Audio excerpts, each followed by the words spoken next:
ডিসেম্বরের গরমের জন্য তৃণমূল দায়ী, শুভেন্দু আজব দাবিতে কুণালের খোঁচা। তৃণমূল বিরোধিতার বড় সুর চালাতে গিয়ে এবার আজব দাবি করে বসলেন বিরোধী দলের শুভেন্দু অধিকারী। শুক্রবার কাঁথিয়ে এক অনুষ্ঠানে গিয়ে তিনি বলেন, এ যে ডিসেম্বরে শীত নেই, গরম ভাব, তাও তার জন্যও তৃণমূল দায়ী। আরও তৃণমূলের স্বভাব এই বিষয়টি নিয়ে মশকরা করতে ছাড়েননি। দলের মুখপাত্র তথা রাজ্য সাধারণ সম্পাদক কুণাল ঘোষ শুভেন্দুর সেই বক্তব্যের ভিডিও বলে বদ্ধ পাগল, মাথার চিকিৎসা জরুরি। শুক্রবার কাথিয়া ছিল প্রাক্তন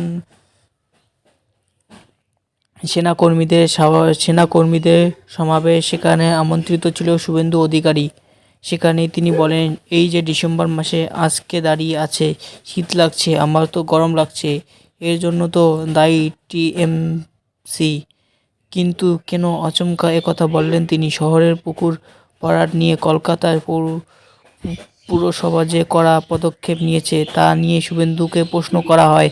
তাতে বিশেষ ভারসাম্য নষ্ট হওয়ার বিষয়টি বলতে গিয়ে শুভেন্দু বক্তব্য, কলকাতায় তো পুকুর ভরাট হচ্ছে অনেক দিন ধরে, গত 10 বছরের 5,000 পুকুর ভরাট করা হয়েছে, তার জন্যও তো কোনো ফাঁকা জায়গা আর নেই।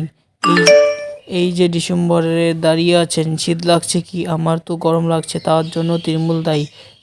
বিরোধী দলের নেতা যতই পরিষেবা সচেতন থেকে একথা বলুক, বক্তব্যের সেই অংশটি ভাইরাল সোশ্যাল মিডিয়ায়। তাই নিজের এক্স হ্যান্ডেল পোস্ট করে তৃণমূলের মুখপাত্র কুণাল ঘোষে লিখেছেন, বদ্ধ পাগল, মাথার চিকিৎসা জরুরি।